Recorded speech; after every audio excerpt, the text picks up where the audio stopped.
तो स्वागत है गाइस आप लोगों का फिर से हमारे इस न्यू वीडियो में। तो आज के वीडियो में हम देखेंगे एरिथ्रोपोइसिस। एरिथ्रोपोइसिस के बारे में बेसिक आइडिया तो आपका होगा, ये आपके एग्जाम पॉइंट ऑफ व्यू से भी बहुत इंपॉर्टेंट है। ये वाइवा में भी आपको कभी कभी एग्जामिनर पूछ सकते हैं। तो हमने इस एरिथ्रोपोइसिस को 3 पार्ट में डिवाइड किया है। 3 पार्ट में एक है, हम पहले पार्ट में हम पढ़ेंगे साइट ऑफ एरिथ्रोपोइसिस, तो कहाँ कौन कौन सी जगह पे ये होता है, ठीक है ना। और सेकंड वीडियो में हम पढ़ेंगे इसके स्टेजेस, ठीक है। स्टेजेस में हम पढ़ेंगे कि कैसे ये बर्ब मेच्योर होता जाता है और फिर बाद में इमेच्योर आरबीसी से मेच्योर आरबीसी बनता है, ठीक है ना। फिर उसके बाद हम तीसरे पार्ट में इसके एरिथ्रोपोइसिस के तीसरे पार्ट में हम पढ़ेंगे मैचुरेशन फैक्टर, ठीक है ना। यानी कि वो फैक्टर जो हेल्प करते हैं इसके आरबीसी मेच्योर आरबीसी फॉर्म करने में, ठीक है ना। तो बिना कुछ देरी किए स्टार्ट करते हैं आज का वीडियो। एरिथ्रोपोइसिस, तो इसका डेफिनेशन क्या है? Erythropoiesis is the process of the origin, development and the maturation of erythrocytes. मतलब जो एरिथ्रोसाइट यानी कि हमारा आरबीसी है, उसका ओरिजिन से उसका डेवलपमेंट और उसको मेच्योर करना, यह है एरिथ्रोपोइसिस, ठीक है ना। अब है साइट ऑफ एरिथ्रोपोइसिस, ठीक है ना। पहले देखते हैं फेटल में, फिटल लाइफ में क्या होता है, ठीक है। मतलब इंट्रायूटेरन लाइफ में 3 स्टेजेस में होता है ये। पहला स्टेज है मेसोब्लास्टिक स्टेज, ठीक है ना।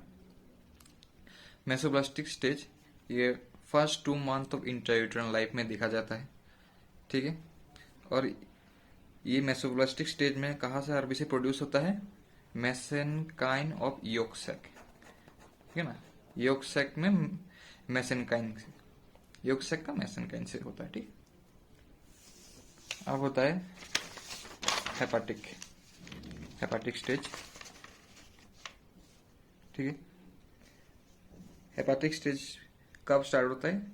ये 3rd मंथ से स्टार्ट होता है ना। जैसे 3rd मंथ से स्टार्ट होता है, 3rd month of intrauterine life, ठीक है। और कहाँ कहाँ से प्रोड्यूस होता है आरबीसी? इसमें मेनली लीवर इसमें फंक्शन करता है, ठीक है। लीवर और other organ like spleen, lymphoid organs, ठीक है। ये सब में प्रोड्यूस में हेल्प करता है, प्रोड्यूसिंग में। अब तीसरा स्टेज और आखिरी स्टेज इंट्रायूटेरन लाइफ का, फेटल लाइफ में, ये है माइलॉइड स्टेज, ठीक है। माइलॉइड स्टेज कब दिखा जाता है? लास्ट के 3 महीने में दिखा जाता है, ठीक है ना। Last 3 months of intrauterine life. देखो इसमें हमारा बोन मेरो आ जाता है प्रॉपर फंक्शन में। बोन मेरो, लीवर, इन दोनों से हमारा आरबीसी फॉर्म होता है, ठीक है। अब इसमें जो इम्पोर्टेंट चीज है, अब इंट्रायूटेरन लाइफ के बाद क्या? अब जो न्यू बॉर्न बेबी होता है, चिल्ड्रन हो गए, फिर एडल्ट हो गए, ठीक है। New born baby, growing childrens और एडल्ट, इनमें कहाँ से होगा? इनमें रेड बोन मेरो में होगा, रेड बोन मेरो से होगा, ठीक है। हाँ, अभी ये कुछ पॉइंट है, जैसे क्या है कि 75% of bone marrow is involve in production of leucocyte, ठीक है ना। अब बोन मेरो का जो 75% है वो इन्वॉल्व होता है किसमें? ल्यूकोसाइट प्रोडक्शन में, ठीक है। ल्यूकोसाइट में WBC, white blood cell production में होता है, ठीक है। और बोन मेरो का, ठीक है, 25% ऑफ द बोन मेरो जो होता है ना, वो प्रोडक्शन आरबीसी के प्रोडक्शन में हेल्प करता है, एरिथ्रोसाइट के प्रोडक्शन में, ठीक है। बट स्टिल, लेकिन जो ल्यूकोसाइट का नंबर है ना, वो एरिथ्रोसाइट से कम रहता है। ऐसा क्यों? ये 75% बोन मेरो इन्वॉल्व होता है प्रोडक्शन में ल्यूकोसाइट के, 25% प्रोडक्शन में हेल्प करता है erythrocyte, but leucocyte are less in number than erythrocyte. ऐसा क्यों? ऐसा इसलिए लाइफ स्पेन की वजह से, ठीक है ना। एरिथ्रोसाइट का लाइफ स्पेन क्या है? 120 डेज, 120 डेज, ठीक है। अब वहां पे ल्यूकोसाइट का क्या है? 1 to 10 डेज, वेरी शॉर्ट, ठीक है ना।